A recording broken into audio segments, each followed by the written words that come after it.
Fala aí, galerinha, tudo bem com vocês? Vamos para o nosso último conteúdo, que é a escravidão e resistência no Império. A gente tem que entender a escravização dos africanos e seus descendentes foi uma forma de característica muito representante na história do Brasil, sendo que essa utilização do negro africano escravizado como mão de obra do Brasil durou durante 300 anos.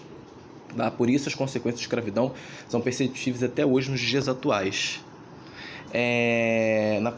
Eles ajudaram na construção de prédios, fortificações de prestações de serviços, né? E também eles ajudavam, além dos canaviais, engenhos, fazendas de algodão, de lavouras de café, eles eram indispensáveis dentro do trabalho braçal, né?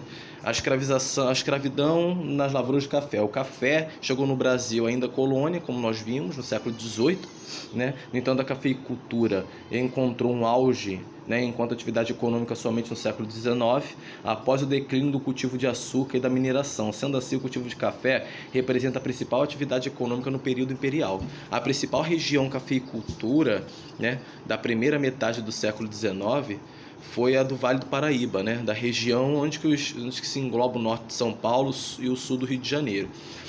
Foi no Vale do Paraíba que se concentrou a maior parte dos negros escravizados na área rural do Brasil.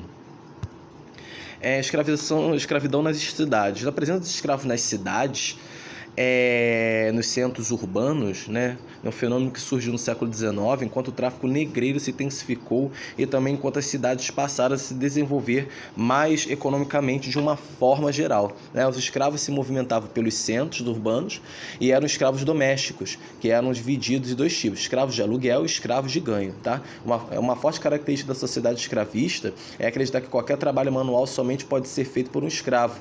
Nesse sentido, muitas pessoas passaram a alugar escravos para realizar algum determinado serviço manual.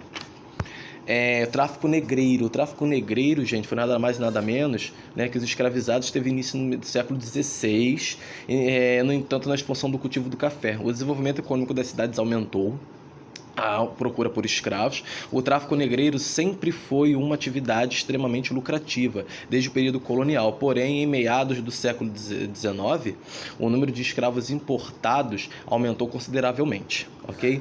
No século XIX, teve a difusão de ideias liberais oriundas da Europa, até mesmo na América Latina. Nesse contexto, diversos países haviam se estabelecido enquanto repúblicas liberais e tinham abolido a escravidão. No entanto, no caso brasileiro, à medida que a ideia de escravidão era contestada, mais a elite agrária defendia.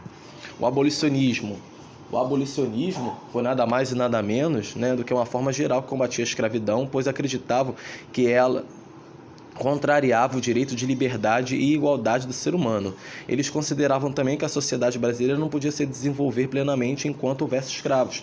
O movimento abolicionista era composto por profissionais liberais, como jornalistas, intelectuais, advogados e imigrantes, comerciais, até mesmo estudantes. Porém, é importante que seja destacado, né, o protagonismo das pessoas negras do processo, sendo escravos livres ou não. A pressão popular para a abolição foi intensificando os políticos abolicionistas, né, que conseguiram reunir cada vez mais adeptos do parlamento. Essa movimentação resultou nas leis abolicionistas, que antecederam a abolição definitivamente, né, sendo que teve a Lei do Ventre Livre, que foi em 1871, que estabeleceu a liberdade aos filhos recém-nascidos de escravos, e a Lei dos Sexagenários, de 1885, que aí liberou os escravos com mais de 65 anos. Galerinha, fique com Deus, tá? Semana que vem a gente tem mais uma revisãozinha e eu vou passar o gabarito dos exercícios.